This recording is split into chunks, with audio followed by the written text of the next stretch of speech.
loves, welcome to the Other Half series where we discuss the impact of our Father's love or the lack thereof. Today I have three amazing women with me today. I have Heather, Hey. Asha, Hey guys, and Lailah. hello. So I had the pleasure of interviewing all of these women during my project 100 Other Halves, where I met with 100 women over the course of 4 months.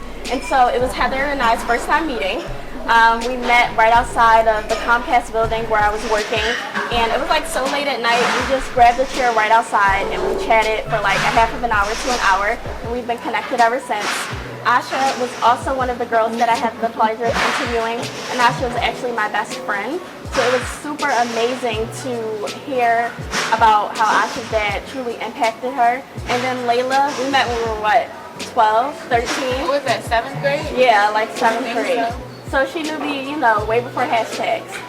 And, but Lailah was the first person that I did the 100 Other Halves interview with, and I feel like it was our first time really having like a really in-depth conversation about our relationships with our fathers and how it impacted us, so that was amazing.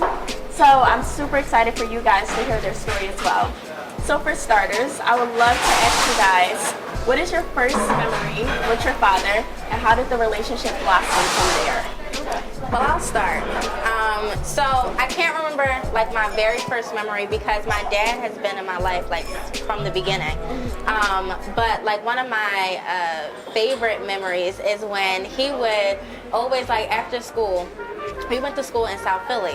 So after school, when he like was taking a break from work, he would take us to Lorenzo's and get a slice of pizza, and like would pick us up at like 2 o'clock. And he'd be like, "Come on, you guys, we're going to South Street," and we would go there. Those were the days. I know, right? So we would go right to Lorenzo's, and we would just sit in the car and just eat a huge slice of pizza. And honestly, we would only need one because that one would be enough for like all three of us. Right. Big as hell. So we would eat that all the time, and that was like one of my favorite memories. But just to talk about how our relationship has blossomed, now that I'm older and I am an adult, I really was able to reflect on our relationship and how it has evolved now that I'm a woman. And there has been like a lot of like trial and error because my dad is doing a lot of the things that his dad did with him, with kind of being that stern, stickler, stubborn dad. And my dad is also a Scorpio, so he's really stubborn. So he always thinks he's right. And that was like a constant battle with us though, because it's like, I want you to hear me, I want you to listen to like what I'm saying. I don't want you to go off of like what you think is right for me, and let me tell you what what I need and what makes me happy and stuff. So he has become like a better person because of me, and I've become a better person because of him.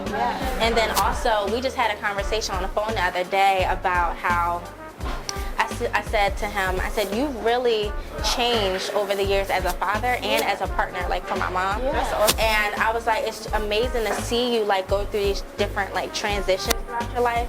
And he kind of goes back like, "I've always been this way," but I'm like, yeah, whatever. How about you, Lailah? Well, I actually met my father when I was 14 over the phone. It was a phone call. It's like, "Hey, I'm your dad," and we kind of just made plans to like meet up or hang out. He lived in a different state, so we just made plans to actually meet in person. I think he drove down to Philly to see me, and I think we hung out. Over the years, it's definitely been a little rocky, just because he hasn't been in my life the whole time, me growing up, and so we've definitely tried to cultivate a relationship and try to understand one another, and we continue to do so now. So Definitely. That's amazing. So in the beginning, my dad was like picture perfect day. I was a child. I didn't know any better. We went to the beach, family vacations, out to eat, church, breakfast, different things like that. When I was 6, there was a issue within the household between him and my mother, and the police were called and everything like that. And it ended with him being killed by a police officer. Wow. So I lost my dad when I was 6. My mom's been in my life. She's done great. Like, shout out to her. Shout out to mom. But even her, she had her own problems to deal with. So I had to help with she had to help with my brother. So I was kind of like raised by them as well a little bit. But you know, nobody can give you that peace that your father gives you. So it's been a constant battle of like learning who I am, and I've had like plenty of times where I've been jealous of other people. Like, why does she get to have her dad, and why don't I get to have mine? But like, I've had a lot of friends throughout my life whose like parents kind of always brought me into them. So I've always had, but them connections never like the same as your own. So it's just a battle of like figuring out who you are and how this impacted you. And just seeing different things as a woman now. Yeah, if you don't mind me asking, were you in the house when the situation occurred? So they actually took us out of the house. My oldest brother was in the house though. Wow, that's crazy. So how has that been with so much in the news and in the media about police officers killing people? I know that a friend of mine, she had a similar situation happen, except it was her brother, and that triggers her every single time it happens in the media. So do you feel the same way when all of that is going on, or have you kind of become immune to it? I kind of become immune to it. So there was like a period of time where, you know, I didn't know any better. So it was, oh, I hate that man, he took my dad and center. But when you have like my oldest brother, he was in the room, like he was in the situation. When you have him sit down and tell you like, oh, this is what happened, this is what daddy did, you know, it's like you can't really be mad at the cop, because if I was in that situation and I was a police officer, I would have protected myself as well. Right. So like a lot of the situations you hear about now, like they're killing innocent men, like unarmed, didn't do anything. That wasn't the situation for us. Okay. So it was like, I don't want to say it was right, but you know, it was like, you like are old enough that's kind of his fault. You know what I'm saying? Yeah, that makes sense. And for you, Lailah, with meeting your dad at 13 or 14, what are some of the things that you think were very crucial that he missed out on, or that you even missed out on not having him there for those crucial years before you became a teenager? At the time, I was just actually excited. Like, oh my God, I finally have a dad. Like, this is so cool. We can do things that I watched everybody else doing growing up. You know what I mean? I have another friend, someone I could talk to. Right. So I was actually extremely excited about it. But then as the years went on, I realized how not having him my whole life, and since I didn't have him my whole life, our relationship was rocky. Right. You know what I mean? We weren't ever that tight. Yeah.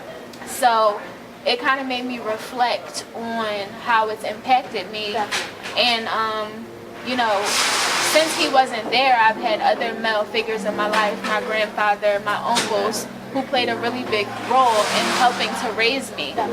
They were only the men that I was ever around, and so, you know, I think what happened was like, because of their situations and their negative upbringings, they didn't know how to really love and nurture a young woman. So growing up, I feel like I was beat down a lot and put down, and I never was uplifted. And it kind of just gave me like, you know, some kind of internal issues, like self-esteem issues and things like that. So I think that it would have been nice to have closer relationships with those males in my family, because it would have been easier for me, you know, to grow into the woman that I become. But, you know, it's a learning experience, and, you know, it just makes you a stronger person. So. And to piggyback off of what Lailah is, what Lailah just said is, your parents only do what, you know, what they have seen and what they know. Yeah, what they know, exactly. So it's kind of like, brings to the point, because Keyshawn had said this before, is that you got to realize that, like, our fathers are, you know, people first. Like, they're human, and then they're your dad. So it's hard to kind of differentiate the two, because we're like, all you have to do is just love us and provide and stuff like that. But it's so many other things that come with it. And I realized, like, with my dad, is like, he comes from a household where it was all men involved, and he kind of came from that tough love where, like, he didn't have to say, like, him and his dad, it would be days where they just wouldn't see each other, but they would live in the same house, or they never really said to each other, like, I love you, but they knew that they loved each other. And that same thing started happening with me and my dad, where there would be days where he would be at work and I would be at school, and our schedules just wouldn't, you know, work out, and it would be like days where I just haven't seen him. And it would be even times where, like, there were years over time where we weren't even saying, like, I love you. Now, granted, I'm not saying, like, my dad, I thought during those years that he didn't love me. Right. Yeah. Because it took my brothers, like, years to say that to me as well. Like, Yeah, but you always knew, right? Like Yeah, you you just always know. said that. No. Yeah. So what I think is very interesting, because obviously, as you guys know, my father was incarcerated for 14 years out of the first 21 years of my life, so like on and off. And one of the things that I vividly remember is like those, like when my dad would call me from prison. My dad would call me every single day from prison when I was growing up, and I'd be so excited. I would tell him all the middle school drama, all the gossip. I would like read him my poems and things like that, and it was like I knew that he loved me, and he said it, but I don't know why. Like I think maybe just like him physically not being there, him physically not being absent. Exactly. The slightest thing made me need reassurance. So like if my dad called me every day, and then on a Wednesday he didn't call me, now I don't know if he loves me. I know I need to talk to him because I'm not sure if he loves me. Does he miss me? Does he not want to talk? Was I talking too much the last time and now he don't want to call today? Another thing that I would have to battle with is when we're on the phone and they're like, okay, you have 60 seconds remaining and we're trying to get our last little conversation, and I'm like, all right, Dad, I love you, and then it hangs up and he's not able to say it back. Now until he calls back, I'm like, does he love me too? And it seems so simple, but growing up and like now that I'm dating, I realize that I need a lot of reassurance in relationships. So like if I'm dating someone and like the slightest thing can happen and I can just feel like maybe he doesn't feel the same way about me that he felt yesterday or the last hour, and I need them to like constantly show me in different ways that they like me and that they love me and that they care about me. And so that's one of the ways that like I was deeply impacted by my relationship with my dad and how it impacted like my relationship with men and romantic relationships. So I would love to know like what ways has this impacted your romantic relationships? That's a good question. I think because I didn't feel like, not saying that maybe they did feel like they gave me a lot of love growing up, but I didn't feel it necessarily. I think like the lack of affection makes me very affectionate. Not even just in romantic relationships, but just in general. Like Even with your friends. Even with my family, like, oh, give me a kiss, give me a hug. I'm like, you know, it's really weird, and I'm trying to get better at that, being affectionate, showing emotions. So yeah, that's definitely one thing. Like sometimes I can be a little unaffectionate and just like hard. Yeah, that makes sense. So I feel like that too. I don't know. It's like there's just always this wall built up. So I wasn't used to feeling male love. I was used to feeling male abandonment. Every male figure that came, whether he was a boyfriend of my mother's, he was my brother, and then they left, disappeared, going over it. You just gotta like adjust. So I started living a life of like adjusting to something new, whereas anything good was bound to go wrong. So it definitely built this wall up, and while my friends were like, enjoying their teenage years, everybody dating around, having a little puppy love, high school crushes, I was just running from all of it. Like, it was like, so a boy liked me or something, and I would play along with them just for the attention that came. You know what I mean? Like I liked the attention, but I didn't like the people. So now that I'm in my first relationship, my first real relationship, it's like he kind of has to pick up that little burden, and it always makes me feel bad, but like he understands. So it's like you have to pick. I don't know. The wall has to come down for me still, and I'm still coming because it's like everybody leaves. So the reassurance. I have to feel that you want to be here. And when people leave, does it make you feel like a little unworthy or like I'm not good enough? Or like I don't know. I always question myself. When people always try to tell me like your dad didn't leave you, but to me he did, because he didn't have to come home the way that he came home. He didn't have to start that trouble. He didn't. So to me he did leave me. So it's like when you grow older, you kind of come to different realizations. So I don't look at everything so negative no more. So I kind of give it a positive look. But I definitely had like abandonment, and I still suffer from like depression and so I go through like my little phases where I don't want anybody around at all. So like to be my friend, I feel like I'm like a burden sometimes because you have to really accept a lot of stuff that comes with me. And I think a key word. I'm just saying that's with everyone. Yeah, for like, sure. We all come with stuff, so don't even beat yourself up about it. I was about to say, Lailah and I all the time, we're like, I'm calling her like, even Asha, I'll call her like, it's coming. The depression, it's coming. And sometimes like the other day, even like I'm dating a guy now and he did something the other day that really made me feel bad about myself. And so I went in my notes and I wrote down every single emotion that it made me feel, and then I wrote next to it whether it was a trigger or not. Because like a lot of times what we don't realize as well is that sometimes we react to things that people do to us because it's a trigger, and sometimes we have these like very strong negative reactions. Absolutely. And I always have to, before I react, I always try to like dig back deep into myself, and I'm like, am I reacting about what he did, or did he just trigger something inside of me that made me feel unworthy? Yeah, a lot of it's very easy like not having my dad physically there and missing out on those times, or being let down and feeling abandoned, which is a very common word that a lot of women feel if they don't have that relationship with their dad. You feel abandoned. And think about abandoned children, and how they're going to interact with people and how they're going to take things. It takes the simplest interaction for you to feel unworthy. And I think something that's very important, because you mentioned feeling like a burden to other people, because you do come with like this baggage a little bit. So I would love to know, do you guys communicate that with someone that you're dating? Do you communicate some of the things that you've experienced, and some of the things that, like, for me, if I'm dating a guy, I let him know.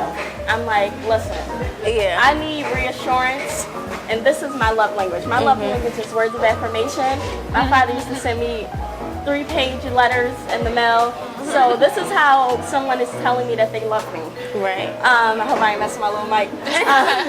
So this is how someone tells me that they love me. And so when I'm dating someone, if their love language is acts of service, my dad wasn't around to do acts of service. He wasn't there. Now, granted, my dad is like, I just flew in from California. He picked me up from the airport. You know, like making an effort. I called him before I got off the little plane, things. before I got on the plane, and he was there at the airport. So he'll come through and make it happen, but for 14 years he wasn't able to do that. He was writing me and he was calling me. And so I do have this need for communication and words of affirmation. And if I'm dating someone whose love language is like acts of service, I'm kind of like, if you can hand me the world, but I'm gonna be like, did it come with a love letter? Did you tell me how you feel in the letter? Can you just send me a text? Right, can you send me a text be too? like in the middle of the day. Yeah, I just need some type I get of words, that. and so, but I communicate that, and I think it's very important, because a lot of times you'll date someone and you think that they're not fulfilling your needs, and it's like, did I communicate that I had this experience with my dad, and because of that, this is how I act, and this is what I need, and this is what I expect. So I would love to know if you guys do the same thing. Yeah, I definitely do. And for the record, just because I do have my dad in my life, it doesn't mean I came out with like all of this, like now I just have all this confidence. I'm like, I don't have no low self-esteem or anything. I have all of those things that you were just saying, like the reassurance, the low self-esteem, and then also like dealing with, the confidence, and also communication. Like I don't have that much, communication, even with the partner that I'm with now. I'm learning myself as I'm like progressing in my relationship with him. So, for example, my dad always tells me, he has this thing where he tells me like when a guy isn't right for me. And the thing is, he always right on that. I'll be on it. But the thing is, he's always said like, you'll know when a guy is really for you, and you know when a guy like really likes you and is only for you. And he said, and that's what I want for you. And in the past, my past relationships, those guys didn't show me that type of love where they like, I'm all for you. Like little things, like for example, if they wanted to take me out, like it will always seem like I was a burden to them to take me out. And my dad would always say, a man would never make you feel that way if they liked you. And now my partner, like as we've been with each other, he showed me like little things, but at the same time, I still have to communicate with him what I'm expecting of him and how he needs to handle me, because I do realize that I have low self-esteem with like dealing with, we all have like body issues. We might, like when I was younger, I always had like skin issues of not wanting to be like dark skin and stuff like that. So all of that stuff like still traumatizes me, and I still need that reassurance that for like my boyfriend to say, you are beautiful and like I love you. Like I love hearing those words because it makes me feel good. And then it also like I like that like if he does little things like brings me flowers that's random, because that's showing me like he's all about me and he wants to be with me. And I always hear like my dad's words in my head like, make him, you know, stand up for you. Make him like put him in a hard position where he has to where he has to really put that effort in. And it would be like something small, like in the beginning. Of course, we didn't have a car, but like with my old boyfriends, he'd be like, and we lived in Southwest, which is basically in the suburbs, you know, away from everything. And he would be like, no, make him catch the bus all the way here. And that would be like a 2-hour ride or an hour bus ride. But he was like, no, if he really liked you, he would catch the bus and he would catch the bus back home. I was like, Dad, but it's so far. He's like, he would do it if he really liked you. So it does help. I love that you even had your dad to like set those boundaries. Yeah, because that's what a lot of us miss. You know, you don't have like I had my brothers, but they. At the end of the day, you don't want to raise your little sister. Like, it would be like, Mommy said you can't go nowhere unless you take me outside. Like, nobody wants to take me along with them. And then my brothers are 11 and 8 years older than me. So it's not like I had, you know, the best friend brothers or nothing like that. So you definitely, like, don't get this. If you don't have a man loving on your mom the way, you don't know how a man is supposed to love you. So you got to learn your own boundaries, learn your own non-negotiables. And then if you're like me and you run from it all your time, there's no non-negotiables to see. So, like, a lot of me and my like boyfriend's problems would be like me realizing what I don't like and then having to communicate to him without feeling like I'm wrong for not liking this because I don't know nobody. It's like a different, I feel like there's raised on love people, there's raised on survival people, and then there's people raised in the middle. And because I always feel like I was raised in the middle, I'm still learning. Everything is new to me. So true. A lot of you are kind of raised to survive. And I always tell people, what you use to survive, you can't use it to heal.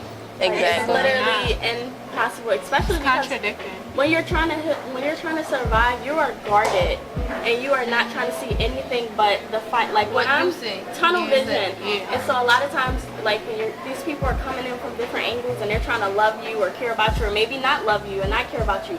You have no idea. Like you don't even know how to heal. You don't even know how to like tap into those voices that's unheard. And like you mentioned that, I made a video on Instagram because I spoke at LinkedIn, and I explained to them that my idea of love was like on a cloud. I had no idea what it was supposed to look like. I've never seen it before. I've never experienced it. I didn't know what it meant. And so it was literally just floating on the cloud with like movies and TV shows, like shit that was unrealistic. I'm like expecting Prince Charming to like come save me, and so when I got to deal with like real human beings and real stories, I had no idea what I was doing. You were in for a treat. You were really in for a treat. You never see like the pain that it comes with, the confusion that you're gonna feel, the hurt, like is it worth it, is it not worth it? Like it's not, love's not peaches and cream. And you look at these people who've been married for 50, 60 years. They've like, been through some stuff. Where is the daddy issues? Because I know they're there. So well, Lailah, is it just like your experience with your dad and some of the things that you felt with growing up with the men in your family? Is that something that you communicate with your boyfriends? And if so, how? Well, I said boyfriend. I know, like, where they at though? No, I mean, like, I've been in, I would say, one serious relationship, but then I've, dated a couple other guys. Do I communicate? Absolutely. I have to. I have to let them know what's up, and I like them to do the same. I think that when I communicate, it helps, you know what I mean? Because they're able to understand me more, and I'm able to tell them like what I actually need and what I, most time they fall short.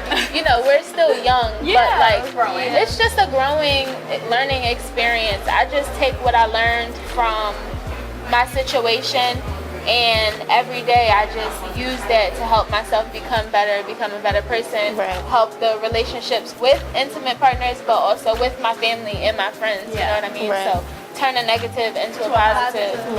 But one thing that I admire about you, Lailah, is that guys love when you set the expectation for them. Like when you let them know up front, this is what I want, this is what I need from you in a relationship, they will make sure that they, want to meet that expectation. And they're like, oh, this is the kind of girl I'm dealing with. Compared to me, where I've in the past haven't communicated because I always feel like, oh, I don't want to be the burden, I don't want to seem like I'm doing the most as a woman. I always don't say nothing. From like knowing like I'm worthy of it. Yeah, exactly. Like I'm worthy of it, and when I was in the 12th grade, I did a senior project on self-esteem because that's when I realized, oh shit, I have self-esteem issues, right? So ever since then, the 12th grade, and you know, up until now, I've been working on it, and I'm really in a great space right now. Like, I'm confident, I have high self-esteem now, you know what I mean? And every now and then, oh God, I got pimples, but you know, you freak out a little bit, but internally, like, I'm in a really good space now, and I'm able to communicate that with others, and it shows, you know what I mean? Like, and any guy that comes in my space, he has to come correct because I'm worthy of your correctness, you know what I mean? So, Definitely, sure. So we talked a lot about some of the trauma that we've experienced and some of the emotions that came with it, some of the baggage, and even how we communicate that. So I would love to know, what steps have you guys actively taken to heal and really understand the ways in which your relationship with your father has impacted you and how you want to be able to deal with that? that's a good question. I can say that I had to come to the realization that every man that I date, and even like my boyfriend now, he isn't my father. So he's not going to do the things that like my father is like that my father did for me. So I have to stop having that mindset where like you have to do this because my dad did this, and and it will always be like it would be confrontation because he will always say, but I'm not your dad, so I don't understand why I have to do this. Right, your dad. Exactly. That's not what I'm here for. Exactly. So coming to that realization that that he isn't like my mate isn't my dad, and then also becoming more into myself because I've seen my mom do a lot for my dad where like she has become like where she would make sure that dinner was on the table but then still working, and she would still make sure that he was good with anything, like if it was like logistics, like booking a hotel and booking all of our flights to make sure that we were good. I saw how she took care of him, and I do that with my mate, but I'm like, I'm not supposed to do that. Like I don't have to do that because he's my mate, and that doesn't, just because my mom did it for my dad doesn't mean that I have to do that same thing. As a girlfriend. Exactly. Especially as a girlfriend. Part right there. Right. Because I definitely didn't get a ring on his finger. It's coming though. It's coming. But I feel like that is kind of how you show, because we don't know. I'm so real understanding, and that's one of my it's like a blessing and a curse, because it's like I've always poured my love into other people rather than poured it into myself. So sitting down with Keyshawn for the first time was actually like what started all of this for me. Like definitely, That's awesome. I read books now, everything like that. The Fatherhood project, I started reading the book, and it's like I never really thought daddy issues was a thing until I like really talked about it. And I feel like when you put your love into other people and less in yourself, when that person leaves with your love, you feel like you just gave them everything you had to give and you didn't put it into yourself.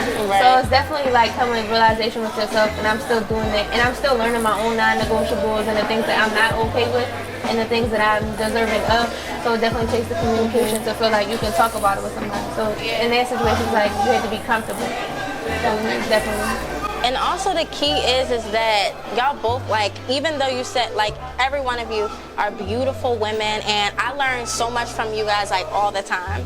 And it's crazy because it's so many girls out there that have their circumstances, they're a victim of their circumstances, but you guys are both growing from it. You're making sure that you deserve better. Lailah, even with you saying, like, this is what I need, this is what I deserve. They gotta come like this. Exactly, come correct. Like, that's the kind of thing that I'm talking about, where you growing, and exactly what Keyshawn was saying, like, we're evolving as we speak, Yeah, like, my boyfriend always tell me, he be like, I'm here for you, like, boss up, like, that's what you gotta do. Like, and everybody's that, and like, I'm just now learning to, like, separate myself from, like, my friends and stuff like that. Like, when I was younger, I would be down to go out and go here, and now I'm like, no, I don't want to do that. Like, that was never even what I wanted to do. I was just doing it with you. Like, so now I'm becoming more of my own person. That's awesome. I was kind of like lost with what I wanted to do with my life and everything like that. I just turned around. I chose Temple. Chose Temple. Got my first semester straight A's. Like, so I kind of like learning myself a lot. And it's like when you start to feel good within, that's how you know the people that's allowed to be around you. Like, the people that's welcoming your space is people who are bringing to your space, but you can bring to your space. That positive You energy. have to feel it inside. So you gotta boss up. Definitely. I love that. So definitely in terms of healing, some of the things we can all agree on. Reading books about some of the things or the traumas you have experienced, talking about it to people that you trust, and really digging deep into yourself And taking focusing on your time. growth. Yeah, and something that heal if you don't know where it came from. you can't heal. And suppressed emotions, they are stuck with you forever. That is the key thing that I've learned. Those triggers, those experiences that you like, oh shit, and then you suppress deep down. I don't want to They feel that literally anymore. go Put with them you away. everywhere. Like even me, I travel the world, all these places, but in Rome, in Paris, You're in just Italy, carrying it. wherever I'm going, It's with you. I can be triggered at any moment by anybody, and so it's so important to dig deep and really do what I talked about in my notes. Like, what emotions did you feel? Right. Were they triggered? Right. How do you want to handle it, and how are you going to make sure this doesn't happen again? So it's just about Exactly. being very proactive. So I think it's amazing. Thank you, ladies, for coming and sharing your thank you for stories with having us. I learned so much, and let's cheers to Yes. continuing to grow and to the other half of womanhood. Yes, to womanhood.